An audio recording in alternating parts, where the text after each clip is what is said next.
Haleluya, segala puji, hormat, syukur hanya bagi Kristus kepala, mempelai pihak surga. Shalom, Philadelphia, kasih persaudaraan. Ya, haleluya puji Tuhan. Oleh karena kasih kemurahan Tuhan pada malam hari ini, kita masih diperkenankan untuk bersekutu di tengah-tengah wabah saat ini yang tidak tahu kapan selesainya. Ya, kita berserah saja pada kehendak Tuhan, karena memang kita ini adalah ciptaan Tuhan dan Tuhan berkuasa atas kehidupan kita, sehingga apapun yang terjadi dalam kehidupan kita, mari kita hanya berserah kepada Tuhan Yesus saja. Karena itu sangat penting, ya, sangat penting, bahkan harus kita pahami, kita percaya. Mari kita serahkan hidup kita ini kepada Tuhan. Kita percayakan seluruh hidup kita kepada Tuhan Yesus. Percaya Yesus dan mempercayakan kehidupan kita kepada Yesus itu sangat penting, supaya nanti dalam menghadapi hal-hal yang di luar prediksi kita, di luar dugaan kita punya suatu pegangan, punya suatu kekuatan. Karena hanya dengan dekat Allah saja kita bisa tenang. Hanya dekat dengan pokok anggur kebenaran kita mendapatkan suatu aliran kekuatan. Terlebih saat-saat ini kita mengetahui bagaimana keadaan bangsa dan negara kita Indonesia, yang terjadi demo di mana-mana, akan ada sesuatu hal yang tidak sesuai dengan yang dikehendaki, ya, antara pemerintah dengan masyarakat, sedikit ada konflik, ya, sehingga demo, ya. Ya, kita umat Allah, mari kita berdoa memohon kepada Tuhan Yesus supaya dianugerahkan damai sejahtera, kesejahteraan terhadap bangsa dan negara kita ini. Harus terus berdoa, karena situasi saat ini ya agak kacau, ya. Saya katakan agak kacau karena terjadi demo-demo di mana-mana, dan kita semua sudah tahu karena satu hal, ya, satu hal yang tidak sesuai dengan, ya, namanya manusia kan ada kehendak sendiri-sendiri. Jadi kalau nggak sesuai ya pasti memberontak, pro dan kontra. Nah, kita sebagai umat Allah yang punya firman pengajaran ini, mari kita tunduk apa kata Tuhan Yesus. Kita berserah saja. Dan malam hari ini, oleh karena kemurahan Tuhan, oleh karena kebaikan Tuhan, kembali kita akan menerima berkat firman pengajaran. Inilah yang menjadi kekuatan kita, yang menjadi kebutuhan kita. Karena manusia hidup bukan hanya dari roti saja, tetapi dari setiap perkataan yang disampaikan oleh Allah. Kita butuh firman, sangat butuh firman. Karena manusia jika tanpa firman, hidupnya akan sembarangan, akan berbuat semau sendiri. Tetapi dengan firman pengajaran yang semua dari ilham Roh Kudus, maka kita akan diarahkan, dituntun, terlebih kita akan diingatkan, terlebih juga ditegur. Kalau kita salah, kita terima firman, bersyukurlah, berarti kita ditegur, diingatkan. Karena anak yang kukasih, kutegur dan kuhajar. Jadi kalau kita terima firman yang langsung mengoreksi kesalahan kita, mengucap syukurlah. Jangan memberontak, jangan dendam, ya. Tapi mengucap syukurlah. Itu menunjukkan bahwa Allah masih sayang kepada kita, mengasihi kehidupan kita. Dan seperti Yohanes Pembaptis, dia berkata, bertobatlah, karena kerajaan surga sudah dekat. Makna bertobatlah ini yang sangat penting untuk kita ketahui bersama-sama dan kita pahami, bahwa manusia itu seperti Roma 3:23 telah kehilangan kemuliaan Allah. Karena itu manusia perlu kembali ke jalan yang benar, perlu berbalik kepada Tuhan, perlu ada pertobatan. Kerajaan surga sudah dekat. Kita perlu bertobat. Kita koreksi diri kita masing-masing. Sebelum kita mengoreksi orang lain, kita koreksi diri kita sendiri. Setiap pribadi perlu. Karena manusia pasti banyak kekurangan dan kelemahan. Karena itu kalau kita diperingatkan bertobatlah, kita terima dengan pengucapan syukur. Itu sudah dikatakan dalam Matius 3 ayat 2.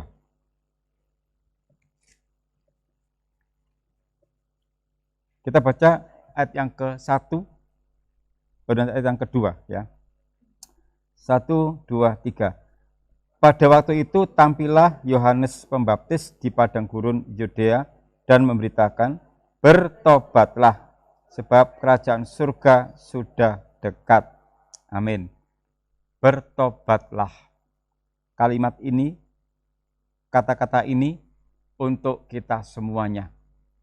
Jadi tidak ada pilih kasih, tidak ada untuk kelompok tertentu atau kepada siapa yang minoritas, mayoritas, semua saja diserukan.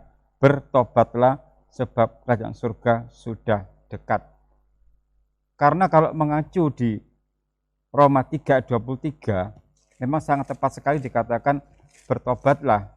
Karena Roma 3:23 sudah mengatakan, ya, dibuka dulu Alkitabnya, Alkitab pribadi, Roma 3:23, mengapa perlu untuk manusia itu bertobat ya, bertobatlah, kerajaan surga sudah dekat. Roma 3:23, 1, 2, 3.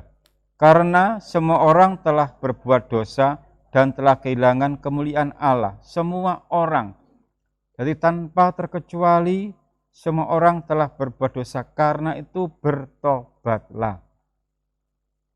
Nah, kalau kalimat ini tertuju kepada kita pada malam hari ini, bersyukurlah kita diingatkan kembali akan kesalahan kita.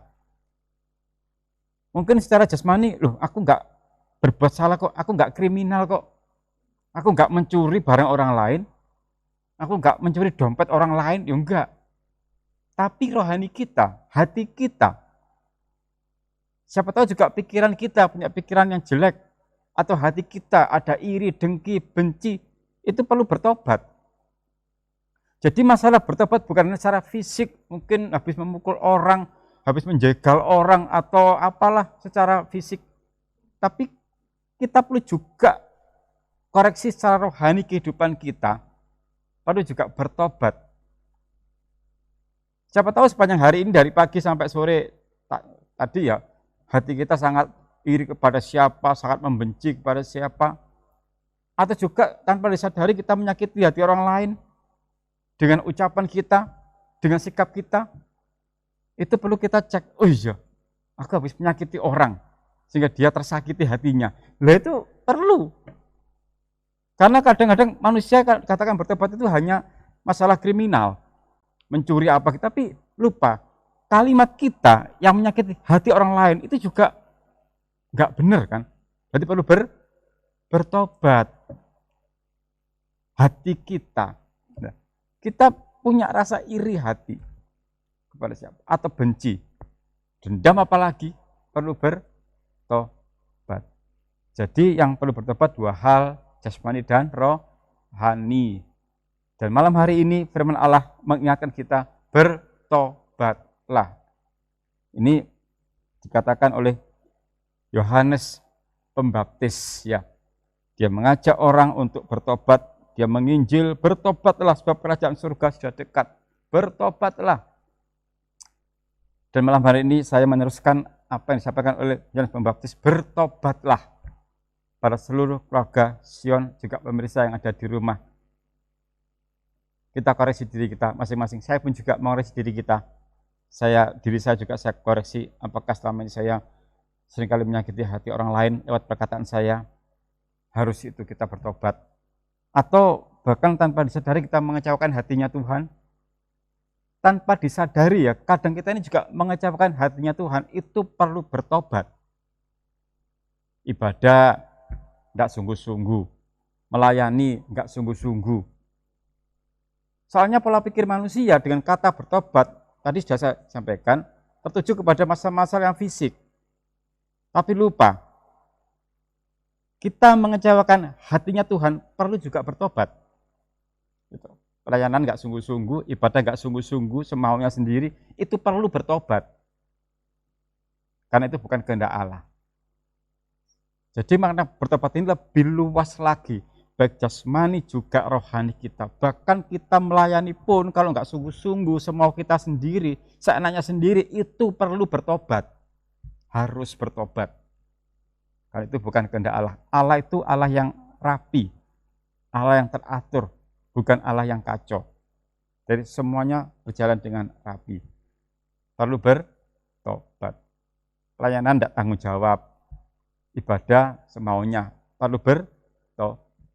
Untuk kita juga, untuk saya juga. Saya juga koreksi diri saya supaya ada senantiasa pertobatan dalam kehidupan saya. Mari Kesion semua juga pemirsa yang ada di rumah yang mengikuti ibadah pada malam hari ini, hiduplah dalam pertobatan karena sangat luar biasa indah sekali kalau kita mau hidup di dalam pertobatan itu. Ya. Pertobatan itu adalah kita mau kembali kepada Tuhan. Kalau selama ini kita jauh dari Tuhan, bahkan dengan sengaja menjauhkan diri dari Tuhan, maka pertobatan adalah untuk mengajak kita kembali. Berbalik kepada kehidupan yang dulu jauh dari Tuhan, atau selama ini kita jauh dari ibadah, atau dengan sengaja meninggalkan jam-jam ibadah live streaming. Kita cek diri kita masing-masing. Karena ada beberapa juga yang sengaja meninggalkan jam-jam ibadah. Gampang kok live streaming. Live streaming atau tidak, namanya ibadah itu sama. Berkatnya sama. Kita ibadah live streaming karena kondisi. Tetapi bersyukurlah kalau Allah memberikan kesempatan untuk kita beribadah. Meskipun live streaming, tetap itu namanya ibadah.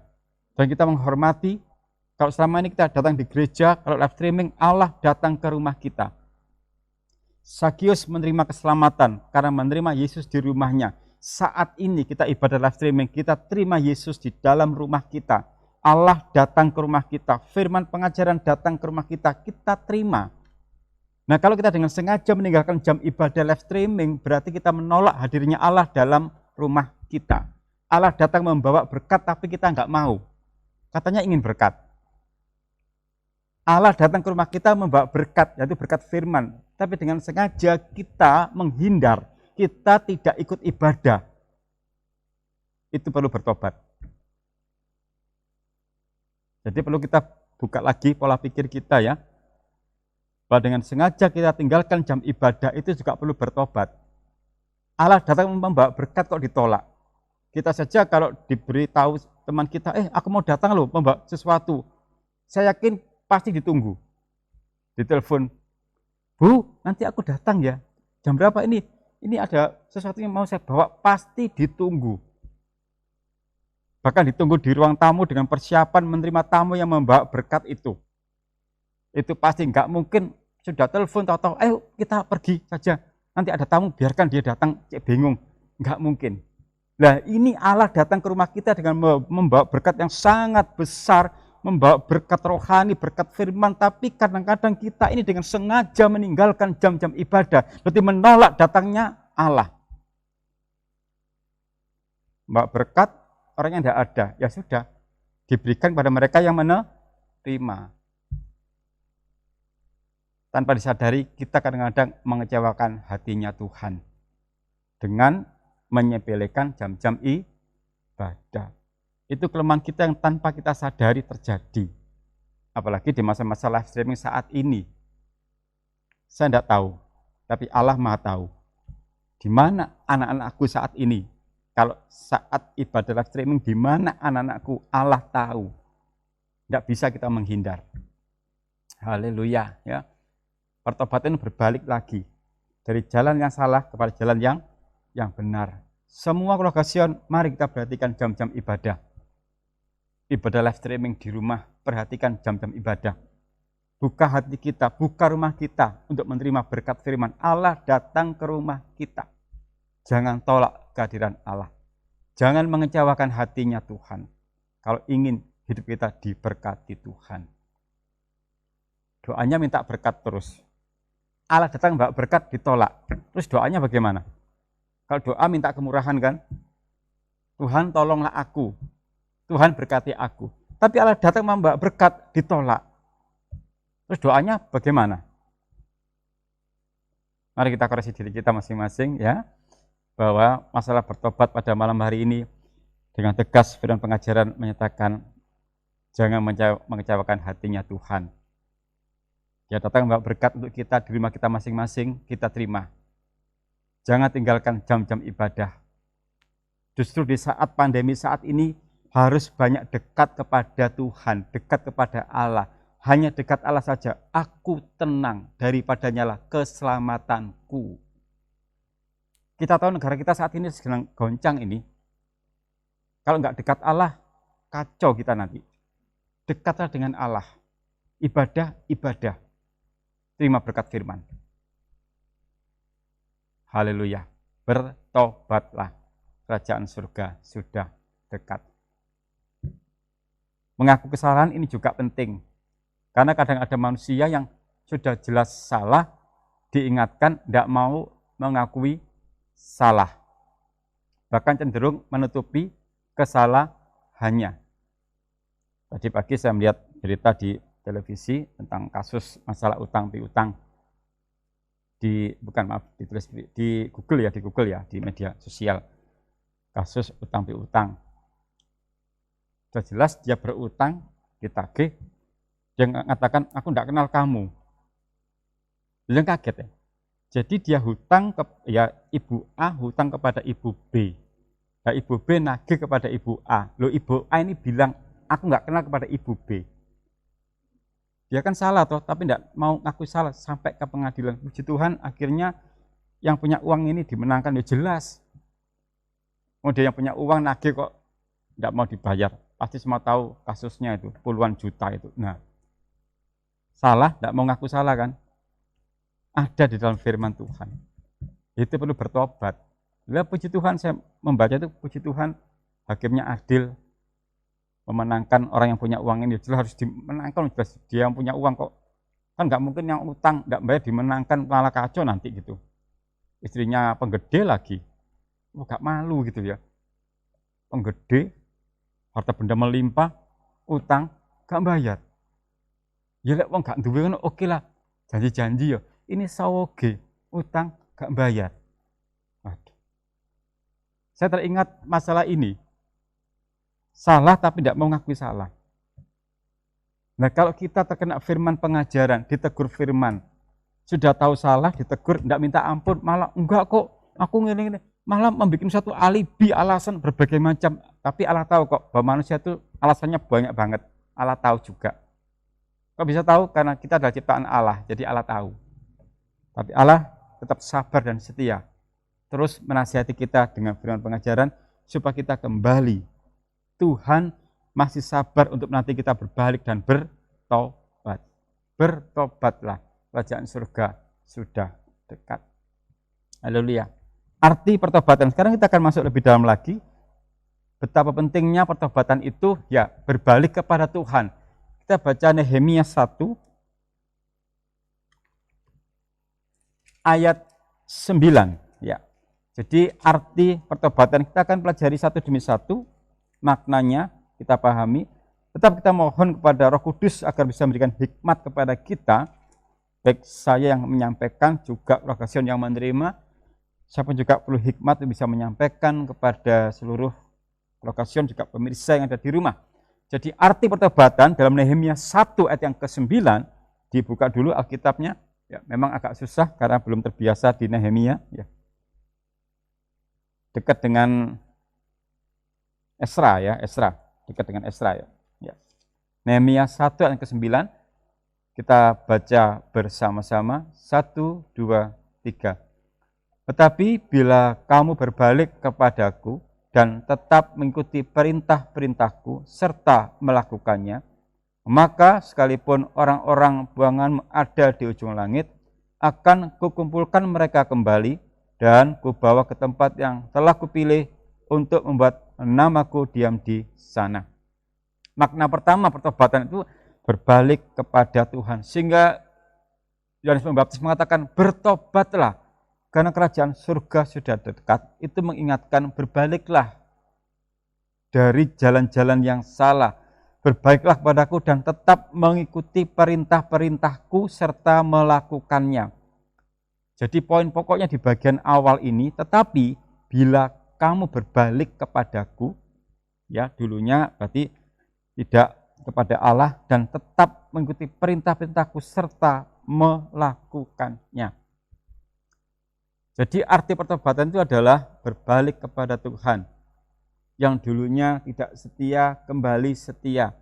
Dulunya tidak setia ibadah, kembali setia ibadah. Dulunya tidak setia pelayanan, sekarang setia pelayanan. Dulu ibadahnya kacau, sekarang tertib kembali. Dulu pelayanan tidak tanggung jawab, sekarang bertanggung jawab, berbalik. Itu kehendak Allah. Dan terus kita dinasihati dengan firman terus untuk kita diingatkan, bertobatlah. Karena akhir zaman ini, bagaimana kehidupan kita jikalau tanpa firman? Bila tidak ada wahyu, menjadi liarlah rakyat. Ada firman saja, masih banyak orang yang tidak mau dengar-dengaran akan firman pengajaran, apalagi tidak ada. Bagasian, bersyukurlah bahwa firman pengajaran selalu kita terima, membuktikan, menunjukkan Allah sangat menyayangi kita, Allah sangat mengasihi kita. Berbaliklah. Arti yang kedua, menyesal. Jadi orang bertobat itu juga bisa dikatakan menyesal. Matius 27 ayat 3. Matius 27 ayat 3.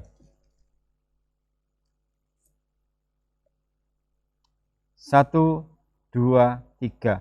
Pada waktu Yudas yang menyerahkan dia melihat bahwa Yesus telah dijatuhi hukuman mati, menyesallah ia. Lalu ia mengembalikan uang yang 30 perak itu kepada imam-imam kepala dan tua-tua. Nah, Yudas menjual gurunya, tego ya. Setiap hari dibimbing, diajar, bahkan diberikan teladan, dikuatkan. Inilah manusia ya. Ya, ditolong. Pokoknya Yesus menjamin kehidupannya secara rohani juga. Toh para murid setiap hari bersama Yesus, pasti masalah jasmani rohani kan dipenuhi. Juga dijaga, dibela, dinasihati, tapi tega-teganya menjual gurunya. Dan itu ada juga di akhir zaman ini, orang-orang yang dulu dibina, dibimbing, malah mengolok-olok yang membimbing. Sama, kalau Yudas ini menjual Yesus, artinya menyakiti hati Yesus. Di akhir zaman seperti itu juga ada. Yang dulunya dibina secara rohani, tahu-tahu sudah menjadi orang dalam tanda kutip, sudah sukses, lupa dengan yang membina secara rohani, bahkan dilupakan. Dibina bertahun-tahun, dididik, digembleng, terima kasih pun tidak. Itu terjadi. Ada bapak rohani, ibu rohani membimbing bertahun-tahun setelah sukses. Ya, sengaja melupakan. Bahkan bisa juga menjelek-jelekan. Tidak ada terima kasih sama sekali. Ya memang masalah nggak tahu terima kasih itu menggenapi firman Allah di 2 Timotius 3 ayat yang kedua. Tidak tahu berterima kasih. Itu terjadi loh ya. Bukan jasmani, rohani. Digembleng di sini bertahun-tahun segala macam, sukses. Ya. Natal telepon pun enggak. Apalagi datang, telepon aja enggak. Ya minimal terima kasih buwit atau terima kasih Mbah Ti atau ya tidak. Ya tidak semuanya, ada beberapa gitu. Ya Tuhan tahulah. Gitu. Tidak ada rasa terima kasih sekali. Yang paling parah ini Yudas ini menjual gurunya. Tapi dia akhirnya menyesal. Bersyukurlah ada kata-kata menyesal, ada sedikit pertobatan tapi terlambat. Daripada tidak ada sama sekali ya. Gitu. Yang paling parah kalau udah berbuat salah nggak nyesal, itu paling parah banget. Ini masih oke lah, ada sekian persen, ada sedikit mau baik lah, menyesal dia, getun. Yang paling parah banget kalau sudah ngelarani, nggak terima kasih ya, sudah ngolok-ngolok, sudah tahu salah tapi nggak menyesal sama sekali. Ini manusia, ya itu tegar tengkuk, bebal, waduh. Perubahan mutlak, makna pertobatan yang berikutnya. Kisah Rasul 9:35. Kisah Rasul 9 ayat 35.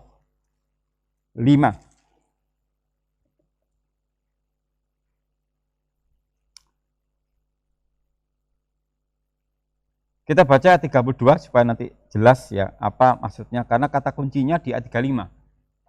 Tapi kita baca mulai ayat yang ke-32 supaya tahu nanti bagaimana kronologisnya begitu ya. Ayat 32 kita baca 1, 2, 3. Pada waktu itu Petrus berjalan keliling mengadakan kunjungan ke mana-mana. Dalam perjalanan itu ia singgah juga kepada orang-orang kudus yang di Lida. Di situ didapatinya seorang bernama Eneas yang telah 8 tahun terbaring di tempat tidur karena lumpuh. Kata Petrus kepadanya, Eneas, Yesus Kristus menyembuhkan engkau. Bangunlah dan bereskanlah tempat tidurmu. Seketika itu juga bangunlah orang itu. Semua penduduk Lida dan Saron melihat dia, lalu mereka berbalik kepada Tuhan. Di ayat sebelumnya, di ayat 31 ke belakang, itu memang satu kota ini ya artinya belum ada pertobatan.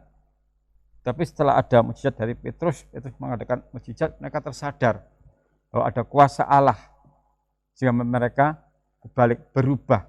Yang dulunya meninggalkan Tuhan, gak percaya Tuhan, tapi karena ada kuasa dalam kehidupan Petrus, ini Petrus luar biasa ya. Dia hanya mengatakan ini yang sakit lumpuh 8 tahun. Dan si Petrus hanya mengatakan, Eneas, Yesus Kristus menyembuhkan engkau. Bangunlah dan bereskanlah tempat tidurmu. Langsung bangun.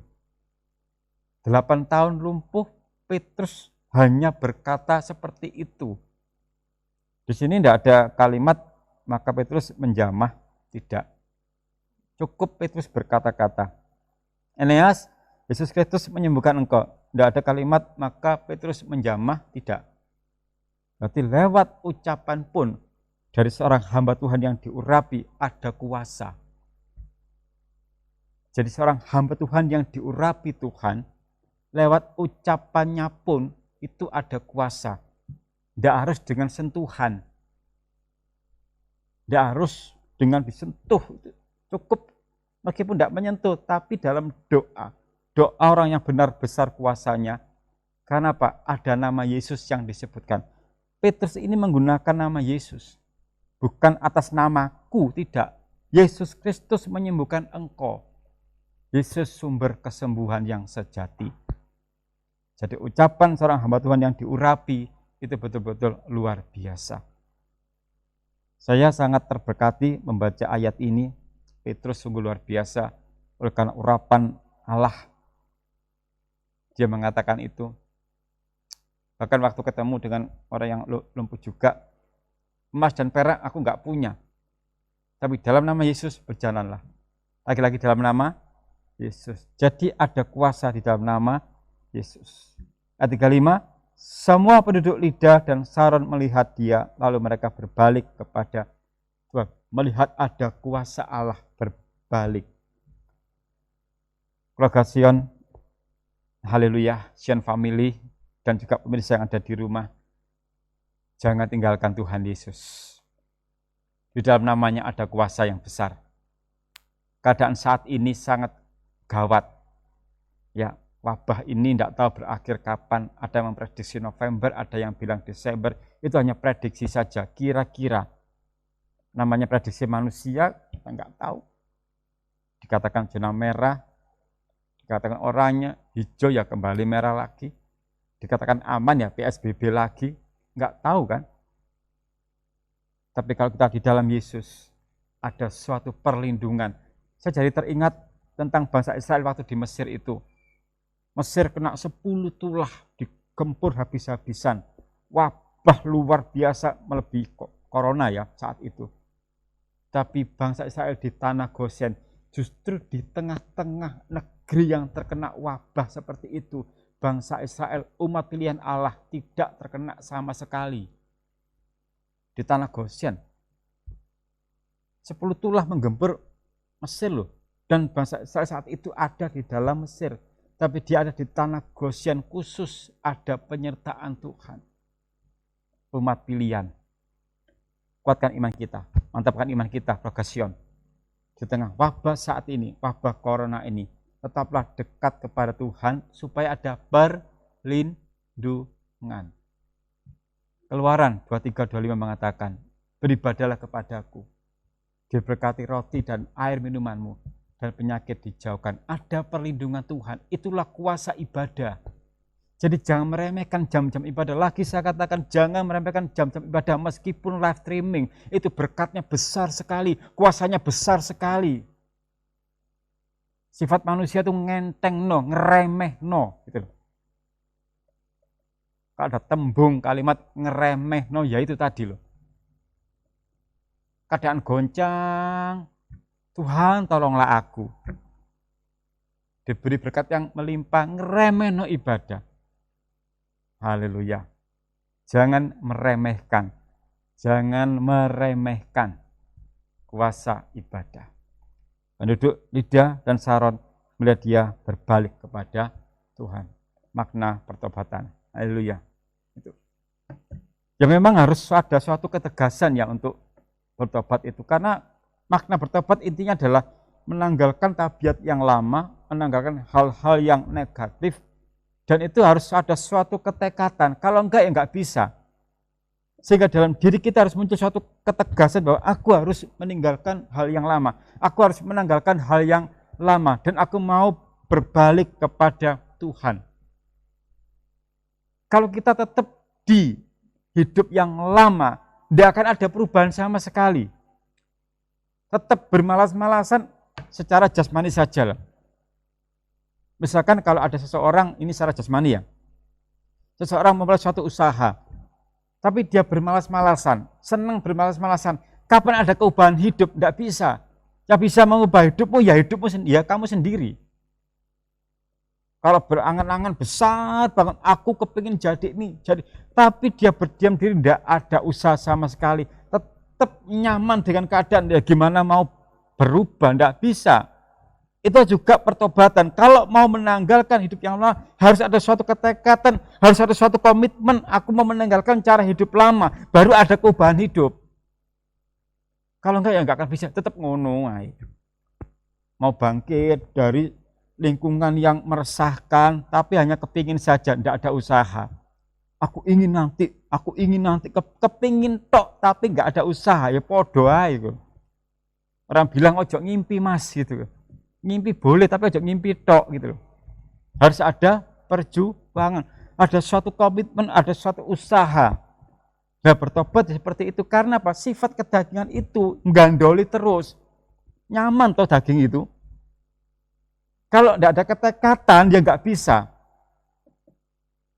Contoh, ya lagi-lagi masalah ibadah yang paling gampang. Dulu nggak setiap ibadah, aku pengen setia, hanya pengen tok, tapi nggak dilakoni. Ya podo ae.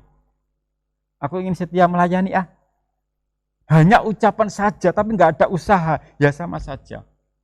Jadi bertobat ya seperti itu maknanya. Harus ada suatu ketegasan, ada suatu keinginan yang mendalam. Aku mau berubah. Yang bisa mengubah hidup kita, ya diri kita, bukan orang lain. Firman disampaikan untuk mengingatkan kita bahwa kamu harus bertobat, kamu harus berubah. Di sini, Yohanes Pembaptis mengatakan, bertobatlah, kerajaan surga sudah dekat. Lah kalau yang diberi kabar itu diam saja, menolak, ya sama saja, nggak ada keubahan. Sekarang saya menyampaikan, bertobatlah. Tapi di sana tetap aja tenang-tenang saja. Lah gimana mau berubah? Nggak bisa. Harus ada suatu ketekatan untuk kita mau berubah. Nah, pertobatan itu bukan hanya berbalik. Nanti ada lagi berikutnya. Kita baca dulu. Yeskiel 3:3. Jadi pertobatan yang sesungguhnya, yang real, itu bukan hanya berbalik. Yeskiel 3:3. Yeskiel 3:3.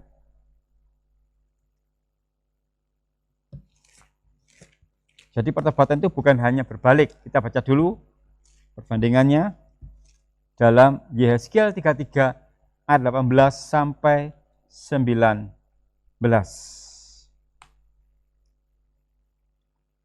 1, 2, 3. Jikalau orang benar berbalik dari kebenarannya dan melakukan kecurangan, ia harus mati karena itu. Sebaliknya, kalau orang fasik bertobat dari kefasikannya dan ia melakukan keadilan dan kebenaran, ia pasti hidup karena itu. Jadi pertobatan itu yang sesungguhnya bukan hanya masalah berbalik, bukan hanya masalah menyesal, dan bukan hanya masalah mengaku dosa. Nanti ada lagi yang lebih tegas lagi tentang makna pertobatan itu. Tapi juga ini penting, bahwa bertobat itu adalah berbalik. Ya, berbalik dari kecurangan, berbalik dari kefasikan, supaya dia ada kehidupan. Haleluya. Dan seperti yang Yudas tadi, bertobat itu enggak cukup hanya menyesal saja, harus ada tindakan berikutnya. Tapi bersyukur ada penyesalan. Kita ulang baca. Matius 27 ayat 3. Matius 27 ayat 3.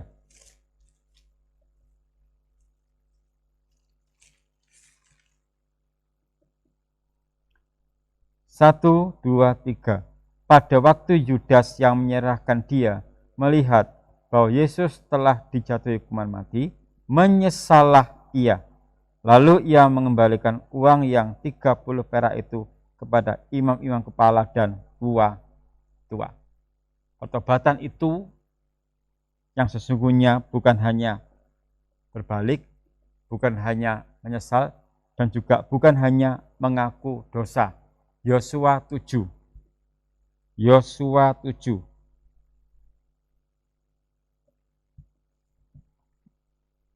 Silahkan dibuka dulu dalam Yosua 7 ayat 20 sampai 21 tentang pertobatan. Ya. Silakan dipersiapkan Yosua 7, 20, 21. Mulai. Lalu akan menjawab Yosua katanya, benar, akulah yang berbuat dosa terhadap Tuhan Allah Israel, sebab beginilah perbuatanku. Aku melihat di antara barang-barang jarahan itu jubah yang indah, buatan Sinear, dan 200 sikal perak, dan sebatang emas yang 50 sikal beratnya. Aku mengingininya. Lalu kuambil, semuanya itu disembunyikan di dalam kemahku dalam tanah, dan perak itu di bawah sekali. Jadi ini kan habis perang, harusnya tidak boleh diambil. Tapi karena tergiur, mungkin dia butuh, ada barang-barang yang bagus, ada emas, ada perak, ya mungkin saat itu dia butuh banget, karena mungkin dia kekurangan, mungkin ya, karena tidak dituliskan di sini kekurangan, ini masih bayangan saya saja, ya namanya orang habis perang, masuk tidak ada ongkosnya, kayak itu kan, nah ini langsung diambil, tapi puji Tuhan ada pengakuan ya, ini pentingnya, bahwa jika sudah berbuat salah itu alangkah baiknya mengaku, bukan mencari alibi, bukan bikin alasan, lalu akan menjawab katanya, benar, akulah yang berbuat dosa terhadap Tuhan Allah Israel. Ini pentingnya pengakuan. Kalau kita ingin berubah hidup kita, perlu ada pengakuan. Kalau sikap kita mau diubah, hidup kita mau diubah, harus ada pengakuan jika memang bersalah.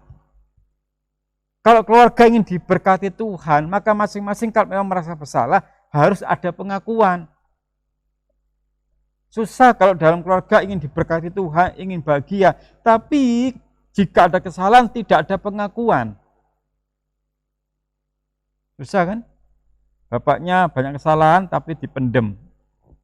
Ibunya juga di luar banyak ada kesalahan, tidak tahu kesalahan apa, dipendem. Sehingga suasana keluarga kayaknya nggak ada damai sejahtera. Itu perlu pengakuan. Supaya ada keampunan.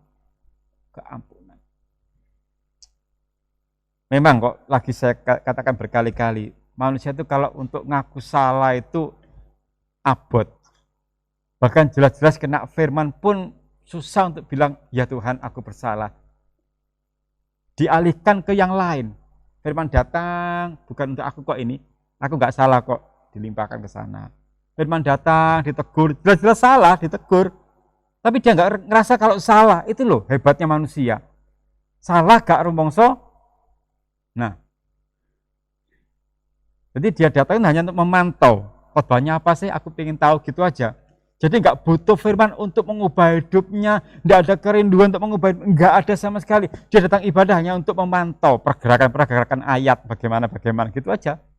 Pengawas. Datang firman, terus dia salah. Oh ini bukan untuk aku, untuk sebelahku. Oh untuk sebelah kananku, untuk di belakangku. Nggak terima berkat sama sekali, karena memang dia menolak berkat. Manusia jika ditegur Allah dan dia mau terima firman, itu sebenarnya dia terima berkat. Nah kalau menolak firman gimana mau katanya mau diberkati? Karena mungkin pandangannya soal berkat hanya jasmani saja. Padahal kita ditegur firman dan kita diubahkan sikap kita menjadi baru, itu berkat. Lahir baru itu berkat. Memang sebagai manusia pola pikirnya berkat hanya masalah jasmani saja. Padahal keubahan hidup itu berkat yang besar.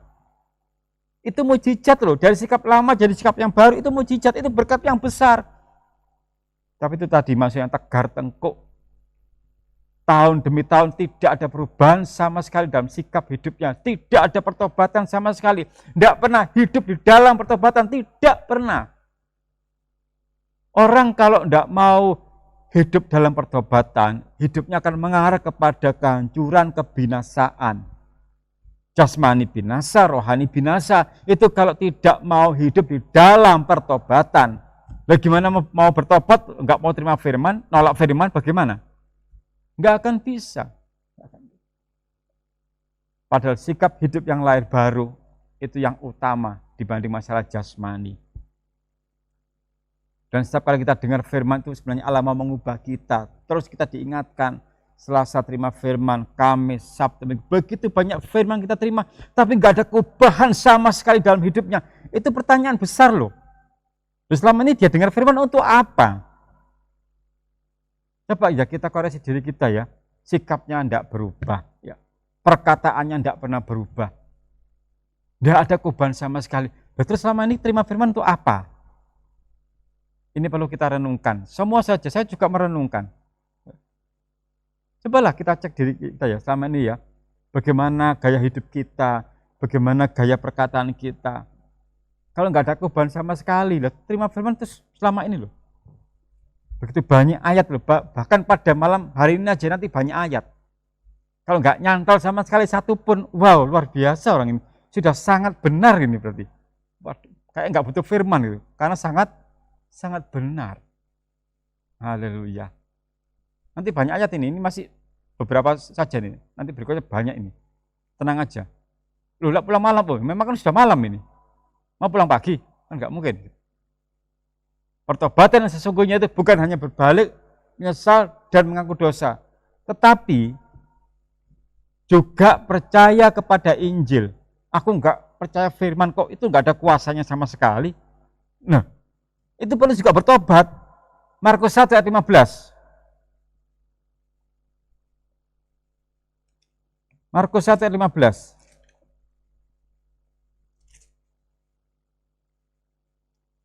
Kita baca, mulai. Katanya, waktunya telah genap. Kerajaan Allah sudah dekat. Bertobatlah dan percayalah kepada Injil. Loh, masa bertahun-tahun beribadah nggak percaya firman? Bisa juga. Ah, mana mungkin. Mosok sih? Iya dah. Percayalah bahwa firman akan menghibur kehidupanmu. Mosok. Firman Allah akan menguatkan kehidupanku. Iya dah. Bahkan bisa juga pelayan Tuhan yang setia melayani bisa juga mengatakan itu kalau nggak kuat iman. Nah, buktinya aku sudah melayani bertahun-tahun ya hidupku begini-begini aja. Nggak ada perubahan. Ya memang kamu nggak mau berubah ya apa? Masuk sih? Iya dah. Jadi bertobat ini bukan hanya mengaku salah, percaya Injil itu perlu juga ada pertobatan loh. Jadi bertobat itu bukan hanya masalah secara fisik, kriminal, nyopet, jambret, nggak cukup. Masalah rohani, kita nggak percaya Injil, nggak percaya firman, itu juga perlu bertobat. Pokoknya kita akuilah kita ini banyak salah, makanya tumbuhkan kerinduan terima firman, karena manusia kadang-kadang itu nggak ngerti salahku opo. Lah firman Allah yang tahu gitu. Karena doktrinnya manusia merasa diri benar, tidak mau disalahkan. Wes salah cik ngengkel, itulah pakai ilmu pengengkelan. Jadi manusia itu kalau punya ilmu pengengkelan itu luar biasa. Wes dinasihati bapak iyo gak mempan, ibu iyo gak mempan, dinasihati pendeta ini juga gak mempan, firman juga gak mempan. Karena apa? Setiap dinasihati dijawab terus saya. Bahkan ibu gembalanya nasihati 1-2 kata, sing dinasihati berkata-kata. Sampai akhirnya menang. Wes ngomong terus tak rungokno gantian. Iki jarene teko iki boto, dinasihati tapi ditanggepi. Sehingga sang pemberi nasihat akhirnya dengan bijaksana berdiam diri. Wes ngomong terus tak enteni sak mandeke wes. Sakjane iki sing butuh sapa gitu loh. Ndak itu yang di luar sana, di sini semua baik-baik. Progresion nurut semuanya dinasihati. Di luar sana. Di luar sana. Sana dan sana. Tuh. Datang minta nasihat. Karena banyak masalah. Apa sih? Masalah Anda, masalah ibu, bapak. Ini, iya. Ibu gembala mau kasih nasihat. Ditanggapi. Puji Tuhan kalau ibu gembalanya bijaksana. Berdiam diri. Diam itu emas. Meneng. Wes, ya wes. Saya katakan itu di luar sana. Sana. Ya. Karena kalau seorang rohaniwan atau rohaniwati, kalau wan kan laki-laki, wati kan perempuan. Jika dikatakan rohaniwan, rohaniwati memberikan nasihat pasti berdasarkan firman. Tapi gak percaya, lho ya apa? Datang minta nasihat, dikandani ra gelem. Tidak percaya Injil adalah firman. Itu perlu bertobat. Berbalik kepada Allah. Kisah Rasul 26 ayat 20. Makna mendalam tentang pertobatan, berbalik kepada Allah. Kisah Rasul 26 ayat 20.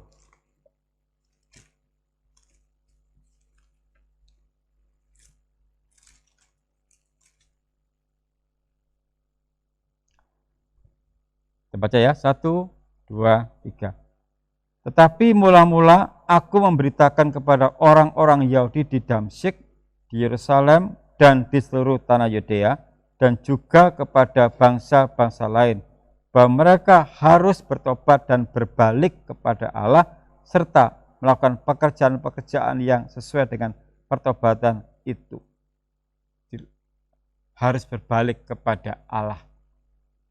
Dulunya setiap ibadah karena ada konflik sehingga dia mungkin ada sakit hati, kepahitan hati sehingga menjauhkan diri dari kasih Allah. Karena bisa juga terjadi seseorang yang meninggalkan Allah karena ada kepahitan hati, kecewa. Tidak tahu kecewa dengan siapa, tidak tahu. Atau mungkin dengan rekan sama teman sepelayanan, atau rekan satu gereja, atau satu komunitas, atau kelompok, sehingga ada suatu kepahitan hati, dia akhirnya meninggalkan Allah, meninggalkan Tuhan Yesus. Ada kepahitan. Nah setelahnya ada satu peristiwa yang sangat menggetarkan hatinya, dia sadar berbalik.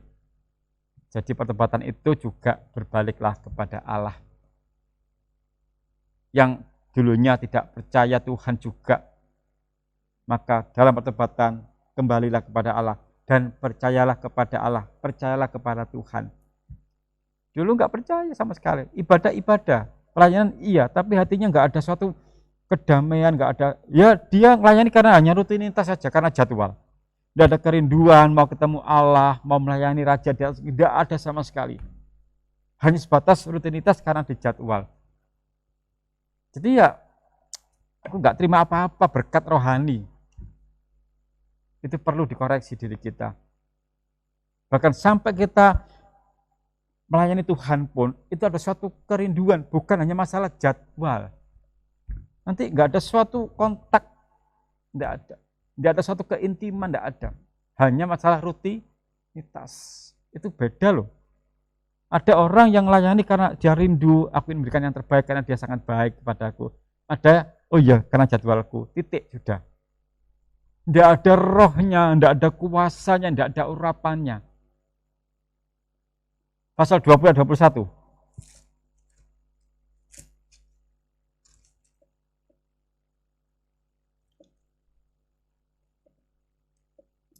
Satu, dua, tiga. Aku senantiasa bersaksi kepada orang-orang Yahudi dan orang-orang Yunani, supaya mereka bertobat kepada Allah dan percaya kepada Tuhan kita, Yesus Kristus. Percaya akan kuasanya, percaya pertolongannya, tepat pada waktunya. Aku sudah lama berdoa, kok tidak ditolong-tolong ya? Katanya dia maha kuasa. Katanya dia ajaib mana, muncullah keraguan-raguan sehingga tidak lagi percaya kepada Allah. Tuhan itu tahu, Yesus tahu pada saat kapan menolong kita. Karena manusia kepinginnya berdoa ya langsung ditolong. Tapi kan Tuhan Yesus punya pertimbangan sendiri, berbeda. Pertimbangan manusia ya kalau bisa berdoa sekarang ya harus dimunculkan. Tapi Tuhan kan beda, tahu saat kapan. Bahkan dia juga, Allah akan menguji kita dulu sebelum dia menolong. Bisa juga, itu kuasa Allah, kita nggak akan bisa mengetahui bagaimana cara kerja Allah. Yang penting yang kita tahu adalah dia pasti menolong tepat pada waktunya. Lah maunya kita kan yang bekerja kalau bisa ya tiap minggu naik gaji kan. Kalau bisa tiap minggu, tiap Sabtu naik gitu kan. Tapi kan Allah kan tidak, ya jangan, yang lain butuh. Kan gitu. Tapi namanya pekerja kan begitu toh doanya.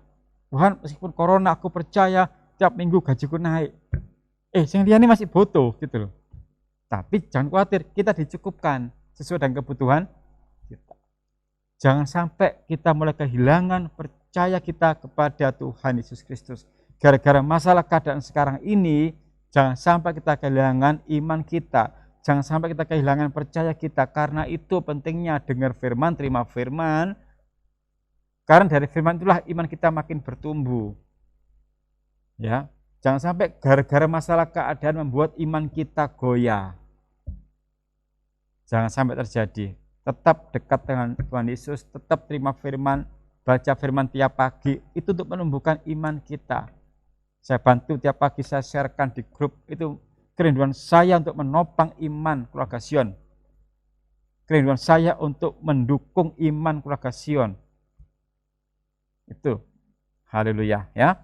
Jadi pertobatan itu juga percaya kepada Injil, berbalik kepada Allah dan percaya kepada Tuhan. Pertobatan sangat penting karena 2 Korintus 12 ayat 21. Pertobatan itu sangat penting. Alasannya apa? 2 Korintus 12 ayat 21. 2 Korintus 12 ayat 21. Ya. 1, 2, 3.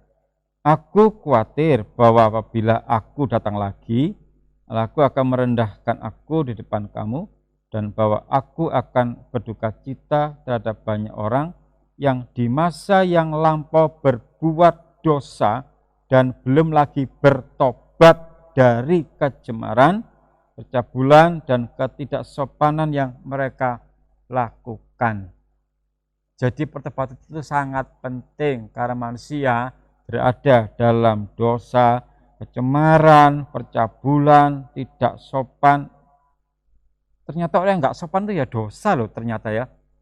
Ini loh, dari kecemaran, percabulan, dan ketidaksopanan yang mereka lakukan. Jadi manusia yang nggak sopan itu ternyata juga berdosa itu. Dengan orang tua nggak sopan, dengan orang tua membentak-bentak, itu kan nggak sopan. Berarti berdosa. Saya juga kaget membaca ini, ketidaksopanan yang mereka lakukan. Haleluya ya. Jadi yang tidak sopan itu perlu bertobat.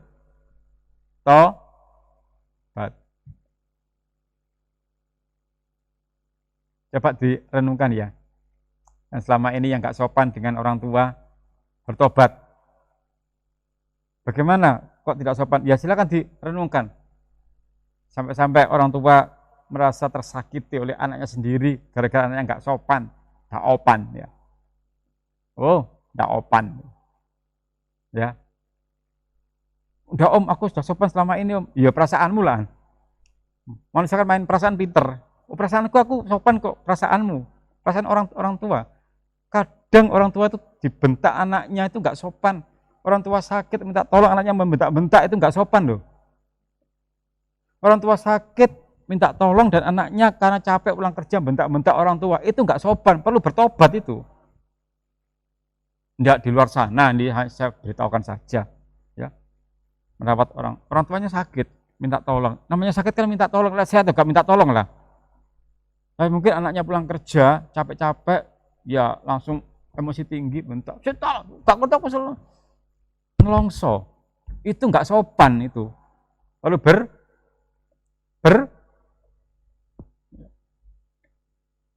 memang kalau khotbah masalah pertobatan ini susah untuk merespon, tapi berkatilah kamu, haleluya langsung cepat. Langsung tanggap amin, diberkati amin, amin. Bicara soal pertobatan, langsung bersikap berdiam diri, menutup telinga. Enggak di luar sana, gitu. Di luar sana. Gitu. Yuk belajar sopan ya. Karena saya membaca ini loh ya, bahwa yang tidak sopan itu perlu bertobat. Silakan. Tapi kalau Yudzion semuanya sopan lah, sudah pinter semuanya. Ahli kesopanan Yudzion itu ya. Yang di luar sana saya bilang itu ya. Oke, tidak saya teruskan ya masalah ketidaksopanan. Silakan direnungkan siang dan malam. Oke. Yeskiel 33:11.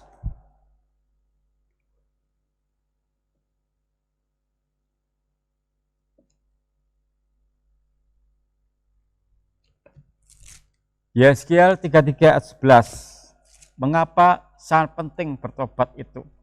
Karena bisa menuju kepada kebinasaan. Yeskiel 33:11.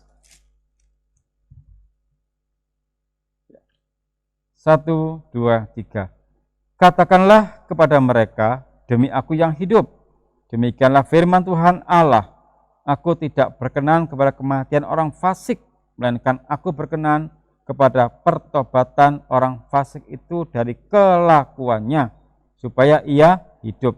Bertobatlah dari hidupmu yang jahat itu. Mengapakah kamu akan mati, hai kaum Israel? Jadi mengapa manusia perlu bertobat? Karena bisa mengarah kepada kebinasaan. Bertobatlah sampai diulang berapa kali? 2 kali ya. Bertobatlah dari hidupmu yang jahat itu.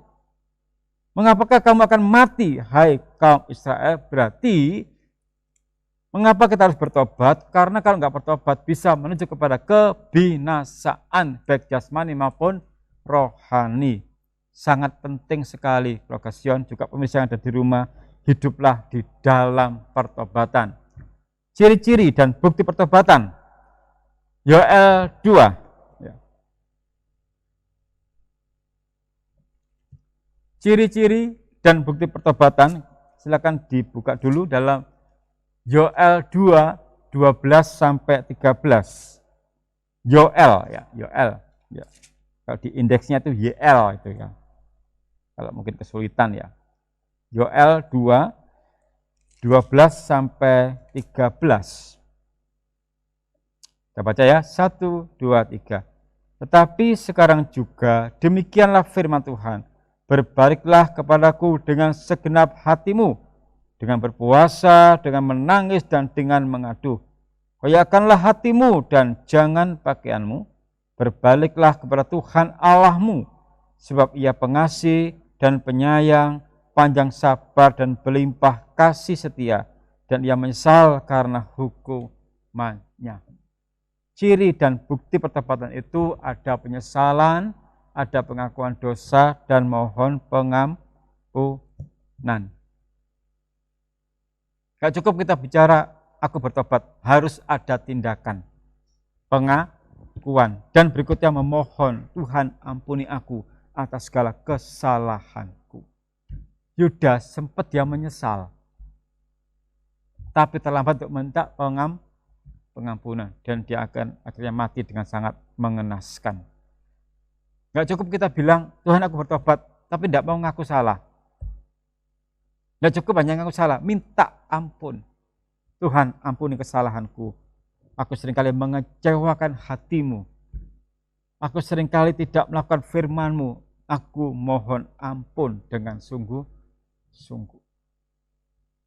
Itu ciri-ciri dan bukti tanda bertobat. Juga ada suatu tekad, suatu janji, suatu komitmen mau meninggalkan dosa, menanggalkan hidup yang lama.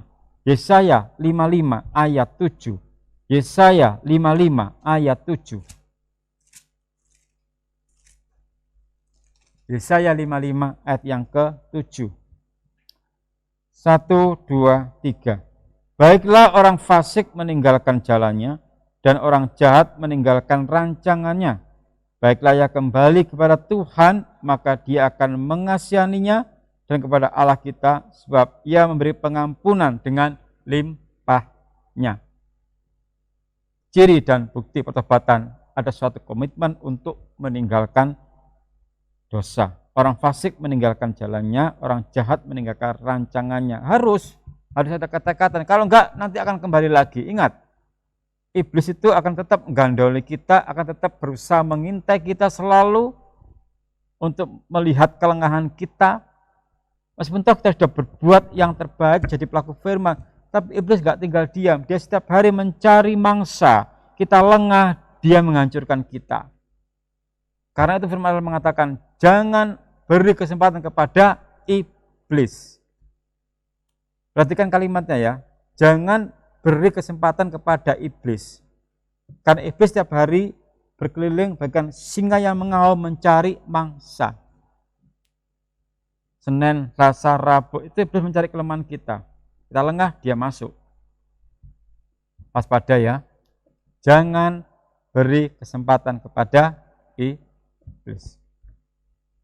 Itu tanggung jawab pribadi kita. Lokasion, kita ini betul-betul diincar iblis loh. Bahkan semakin kita setia baca firman, bahkan setia kita berdoa, setia kita melayani, setia ibadah, itu iblis justru menunggu kesempatan. Dia ingin tahu, sejauh mana sih imanmu? Ya, lagi saya katakan, jangan beri kesempatan kepada iblis. Waspada. Bahkan kita mau setia ibadah pun dia akan menggoda. Ingat ya, kita mau setia ibadah, iblis akan menggoda loh. Kita mau setia ibadah, meskipun live streaming, iblis akan berjuang untuk menggoda supaya kita nggak ibadah. Hati-hati loh. Dan dia tahu kelemahan kita. Oh, orang ini sukanya ini, dimingi-mingi. Wes, lengah kita. Waspada ya, jangan beri kesempatan kepada iblis. Ciri dan bukti pertobatan berpaling kepada Allah yang benar. 1 Tesalonika 1 ayat 9. 1 Tesalonika 1 ayat yang ke-9.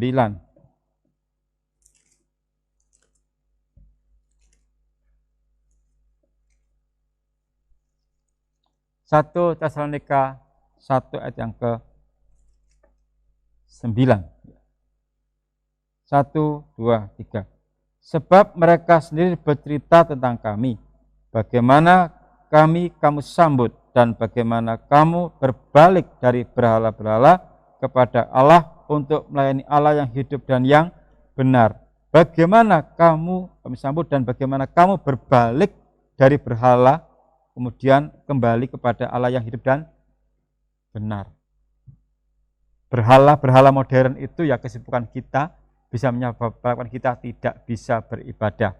Kesibukan kita secara duniawi bisa juga mengacaukan kita. Iblis, ingat, iblis tahu kelemahan kita. Hati-hati, dia akan bisa mengarahkan pola pikir kita supaya kita tidak kembali ke Allah yang benar. Hati-hati, keluarga Sion, waspada ya. Kita tidak aman loh ya. Dan supaya aman apa? Dekat kepada Allah. Kita dekat kepada Allah, iblis mengintai. Kita lengah, dia masuk. Jangan beri kesempatan kepada iblis. Karena itu setiap hari memohonlah kepada kuasa Roh Kudus agar kita selalu dibimbing, dituntun. Setiap hari berdoalah, jangan remehkan jam-jam doa, supaya Roh Kudus akan memimpin kita selalu. Hiduplah di dalam roh. Dalam pimpinan kuasa Roh Kudus, bukan kedagingan. Hati-hati. Haleluya. Ciri pertobatan, ada buah yang dihasilkan. Matius 3 ayat 8.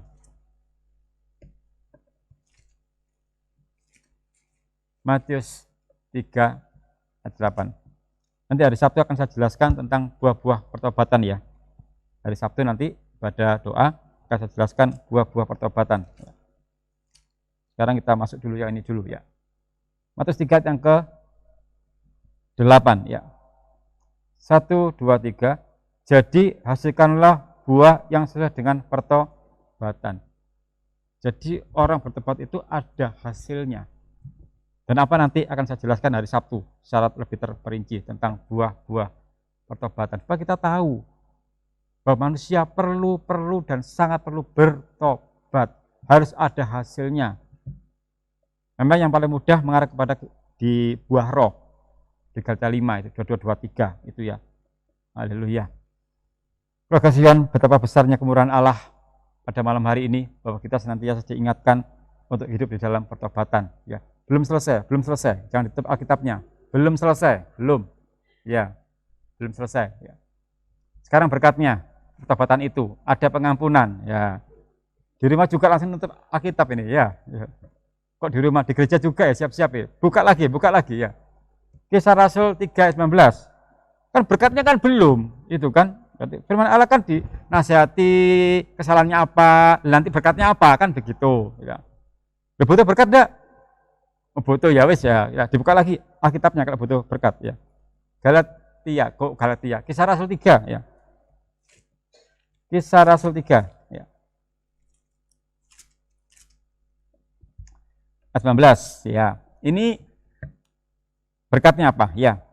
Kisah Rasul 3, 19. Kita baca ya, 1, 2, 3. Karena itu sadarlah dan bertobatlah supaya dosamu dihapuskan. Ada pengampunan, coba. Jadi kita banyak salah, bertobat, ngaku, diampuni, dosamu dihapuskan. Dan ada kehidupan, hidup kita nggak mati lagi, hidup. Rohani kita hidup. Kisah Rasul 11, ayat 18. Kisah 11, ayat 18. 1, 2, 3. Ketika mereka mendengar hal itu, mereka menjadi tenang. Lalu memuliakan Allah katanya. Jadi kepada bangsa-bangsa lain juga Allah mengaruniakan pertobatan yang memimpin kepada hidup. Jadi orang yang bertobat itu ada kehidupan, rohaninya hidup, jasmaninya hidup. Dan yang juga setiap orang yang bertobat itu ada kuasa Roh Kudus, menerima Roh Kudus. Pasal 2 ayat 38. Pasal 2 ayat 38 ya.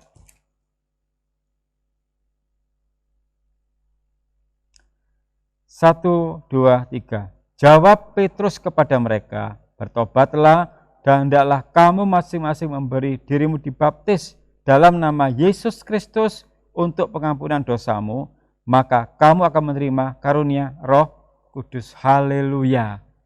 Setiap orang yang bertobat ada karunia Roh Kudus dalam hidupnya. Hidupnya dipimpin oleh Roh Kudus. Langkah hidupnya disertai Roh Kudus. Ada perlindungan dari Roh Kudus kalau dia hidup dalam tanda pertobatan. Dan pasti orang yang hidupnya dalam pertobatan pasti menerima kemurahan Tuhan. Pasti, nggak mungkin enggak. Dipelihara Tuhan itu pasti. Disertai Tuhan itu pasti. Kemurahan Tuhan dianugerahkan kepada mereka yang hidup di dalam pertobatan. Nah, ini baru selesai ya. Ini baru selesai ya. Haleluya. Ya, ini yang ditunggu-tunggu ya. Tapi kita baca dulu ya. Bahwa kita baca ya bersama. 1, 2, 3. Komitmen pertobatan dijaga dengan memfokuskan diri dan hidup bagi Tuhan, serta menunjukkan ketaatan kepada Roh Kudus yang akan memberikan pimpinan. Selamat bertobat. Selamat hidup dalam pertobatan. Haleluya. Allah memberkati kita semuanya pada malam hari ini. Setialah dalam pertobatan. Hari Sabtu nanti kita akan belajar lebih dalam lagi tentang buah-buah pertobatan. Haleluya. Orang yang bertobat, dia lahir baru. Dalam pertobatan ada kelahiran baru. Dan hanya firman pengajaran yang bisa menjadikan kita lahir baru. Ku telah lahir kembali. Kita sadar, kita tahu bahwa dulu kita adalah manusia hina, penuh dengan kegelapan. Hidup kita ya dipengaruhi oleh hal-hal yang tidak baik. Tapi setelah kita terima berkat firman pengajaran, kita diubahkan, dipulihkan. Dan mari kita terima berkat firman itu. Kita ada suatu janji, kita suatu komitmen. Aku mau meninggalkan yang lama dan aku mau kembali kepada kehidupan yang baru. Berbalik kepada Allah, kepada Tuhan Yesus Kristus. Haleluya, ku telah lahir kembali.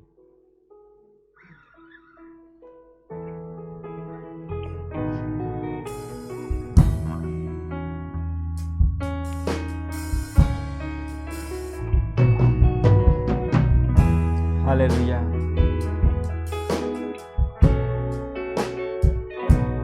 Dahulu aku manusia hina, jauh dari kasih Allah,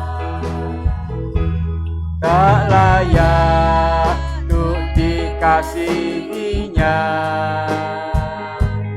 dan aku bukanlah umatnya, adalah kemurahan Allah. Dapat mendengar firman-Nya. Ku kenal Yesus mempelai surga yang telah berkorban menebusku.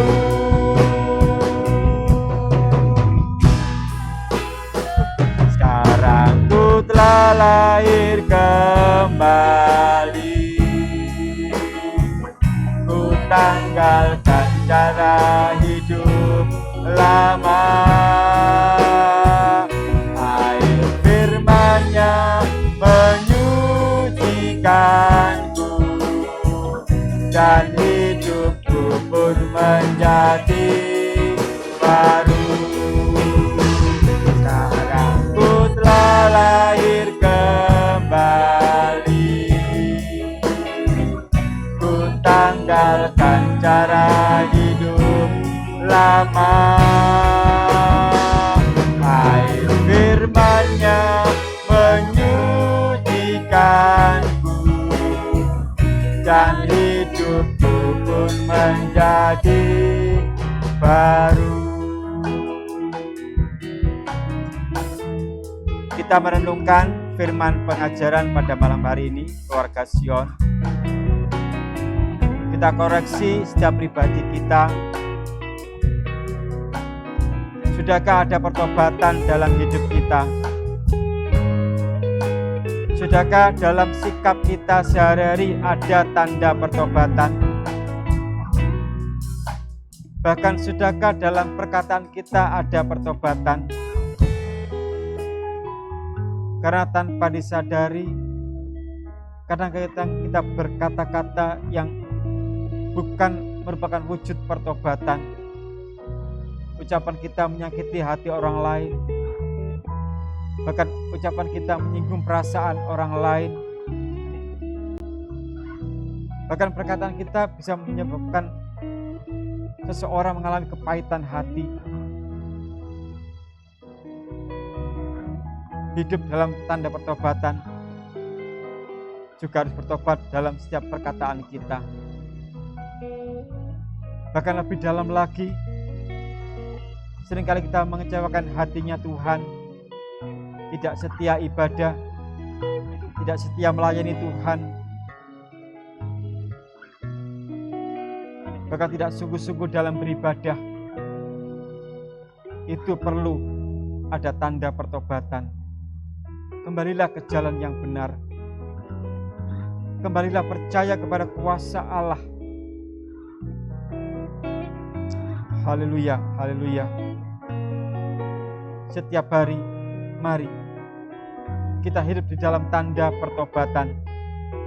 Sikap hidup kita, perkataan kita, bahkan hati kita harus ada tanda pertobatan. Yesus mengajar kita pada malam hari ini untuk kita mau mengoreksi setiap pribadi kita masing-masing.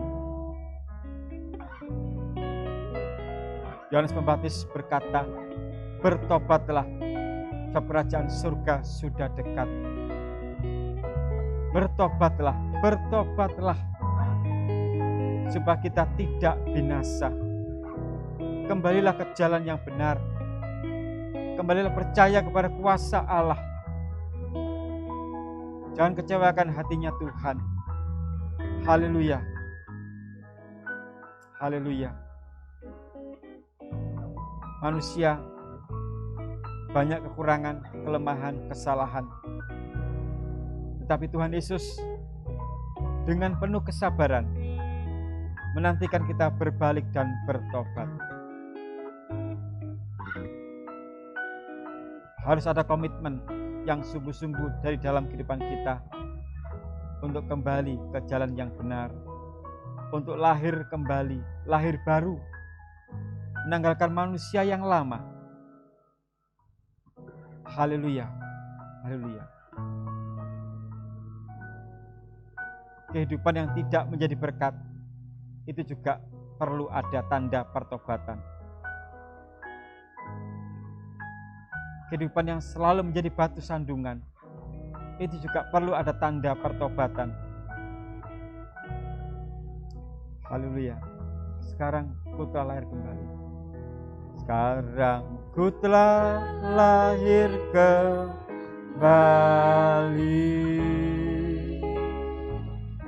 Ku tanggalkan cara hidup lama. Air firman-Nya menyucikanku, dan hidupku pun menjadi baru. Sekarang ku telah lahir kembali. Ku tanggalkan cara hidup lama. Air firman-Nya menyucikanku, dan hidupku pun menjadi baru. Sekarang ku telah lahir kembali. Ku tanggalkan cara hidup lama. Air firman-Nya menyucikanku, dan hidupku pun menjadi air firman-Nya. Air firman-Nya menyucikanku, dan hidupku pun menjadi, dan hidupku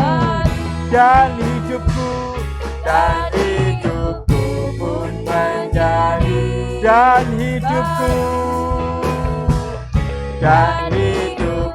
pun menjadi baru. Air firman pengajaran menyucikan kehidupan kita dari segala kesalahan pelanggaran kita dan menjadikan kita lahir baru di dalam Tuhan Yesus Kristus. Terima kasih Tuhan untuk firman pengajaran yang kami terima pada malam hari ini, menegur, mengingatkan kami bahwa kami harus kembali ke jalan kebenaran-Mu, kembali percaya kuasa firman-Mu, kembali percaya akan Allah yang benar. Karena kami manusia jauh dari kebenaran, tapi hanya Engkaulah Allah yang benar, yang sanggup membenarkan kehidupan kami. Terima kasih Tuhan Yesus, kami bersyukur bahwa berkat firman pada malam hari ini mengoreksi setiap kehidupan kami, mengoreksi sikap hidup kami, mengoreksi perkataan kami, mengoreksi kerohanian kami, bahwa kami harus kembali sungguh-sungguh hanya mengandalkan Engkau, percaya kepadamu dalam kehidupan kami. Terima kasih Tuhan Yesus, terima kasih. Firman-Mu kami terima dengan segala kerendahan hati, dan bimbinglah kami untuk bisa menjadi pelaku firman-Mu. Tuhan, kuatkan kami semuanya, keluarga Sion, juga pemirsa yang ada di rumah. Tetap tuntun kami, pegang tangan kami, untuk kami dapat menjadi pelaku firman-Mu, melakukan apa yang menjadi kehendak-Mu. Kami rindu setiap hari hidup di dalam tanda pertobatan, supaya kami selalu menerima kemurahan dari Engkau. Terima kasih Tuhan Yesus, dan khususnya kami rindu hidup kami dapat menjadi berkat dimanapun kami berada. Terima kasih Kau sudah menyertai ibadah kami ini dari awal sampai selesainya. Dan biarlah berkat-Mu kami terima, berkat-Mu akan kami bawa mulai hari ini sampai selama-lamanya. Terima kasih Tuhan Yesus, terima kasih, terima kasih. Tetap pimpin kami untuk kami bisa menjalani kehidupan kami hari demi hari. Dan kami percaya, kalau kami dekat dengan Engkau, maka Engkau akan selalu menyertai setiap langkah-langkah kehidupan kami. Terima kasih Tuhan, memberkati ibadah berikutnya Sabtu dan Minggu. Dan kami nantikan firman pengajaran dalam kehidupan kami. Terima kasih. Doa kami dan ucapan syukur kami di dalam nama Tuhan Yesus Kristus, mempelai pria surga, kami berdoa dan mengucapkan syukur. Haleluya. Amin. Selamat malam, Tuhan berkati semuanya.